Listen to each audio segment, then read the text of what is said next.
Merci beaucoup, Président. Excellences, Monsieur le Président, Excellences, Mesdames et Messieurs, distingués panélistes, chers collègues, permettant tout d'abord de me réjouir de la tenue de cette table ronde consacrée à la réalisation des droits de l'homme, à l'eau potable et à l'assainissement. Le Sénégal salue cette initiative du Conseil des droits de l'homme qui, au-delà de sa pertinence, intervient à un moment particulièrement stratégique de l'agenda international. L'accès à l'eau et à l'assainissement est un droit humain fondamental. Il est indissociable de la dignité, de la santé et de la justice sociale. Il est également un pilier central de l'agenda 2030 pour le développement durable, en particulier l'objectif de développement durable numéro 6, dont la réalisation reste encore très en deçà des ambitions collectives. Il est impératif, aujourd'hui plus que jamais, d'accélérer sa mise en œuvre partout dans le monde, en particulier pour les populations les plus vulnérables. Comme vous le savez, le droit à l'eau et à l'assainissement est inscrit à la reconnaissance internationale des droits humains. Il est également essentiel à la réalisation des autres droits économiques, sociaux et culturels. Pourtant, 2,2 milliards de personnes dans le monde en sont encore privées. Le Sénégal réaffirme ici son engagement ferme et constant à prendre en charge cette question essentielle d'équité et de justice sociale. Cet engagement s'inscrit dans une tradition forte de notre diplomatie en faveur des droits humains, mais aussi dans la vision politique du président de la République, son Excellence Bassirou Diomaye Diakhar Faye, qui a fait de l'eau un axe prioritaire de l'agenda de transformation nationale Sénégal Horizon 2050. Cette vision fait de l'accès équitable à l'eau et à l'assainissement un levier de résilience, de développement territorial et de réduction des inégalités. Au Sénégal, nous considérons que l'accès à l'eau et à l'assainissement est un droit fondamental, non un privilège. C'est pourquoi l'État a mis en place des politiques publiques concrètes, adossées à des mécanismes sociaux visant à assurer une véritable prise en charge des plus vulnérables.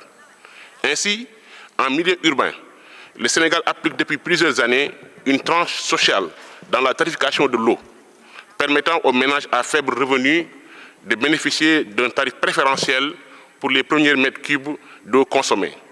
Cette politique est complétée par un programme de branchements sociaux qui finance l'accès au réseau d'eau potable et d'assainissement pour les familles démunies.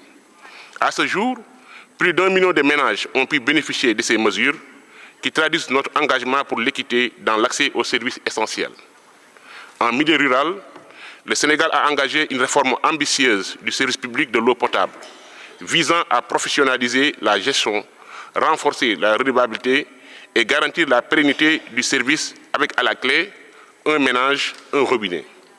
Le but ultime de cette réforme est l'accès universel à une eau potable de qualité à un coût abordable pour toutes les populations rurales. S'agissant de l'assainissement rural, notre pays a lancé un programme d'assainissement total piloté par les communautés avec un double objectif, de leur construire des équipements améliorés et des ouvrages d'assainissement durables qui vont impacter des millions d'habitants. Cette approche fait appel à la mobilisation communautaire, à l'éducation, à l'hygiène, à l'accompagnement technique et à des subventions ciblées.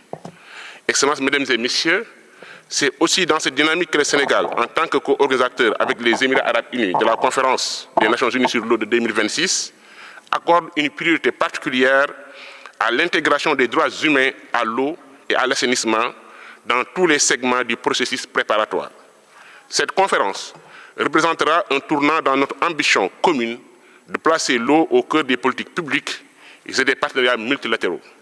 Le thème proposé dans la note conceptuelle de la conférence de 2026 pour dialogue interactif numéro 1, intitulé « Water for People », incarne précisément cette volonté de placer les droits humains, et en particulier ceux des plus vulnérables, au centre de notre démarche et des discussions. Nous sommes à une étape charnière de la préparation de la conférence de 2026.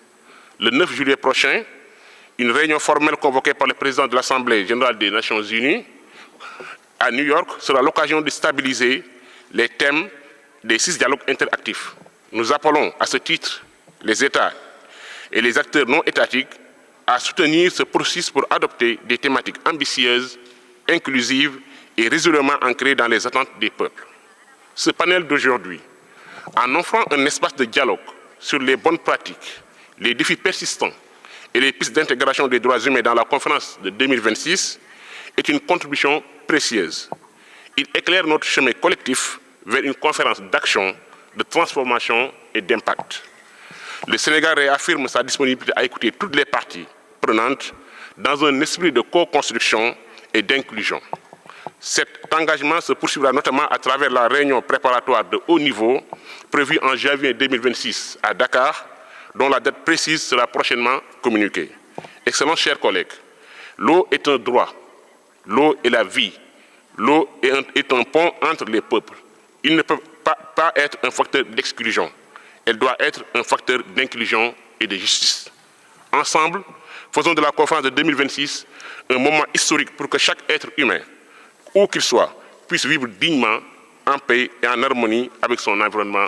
Je vous remercie.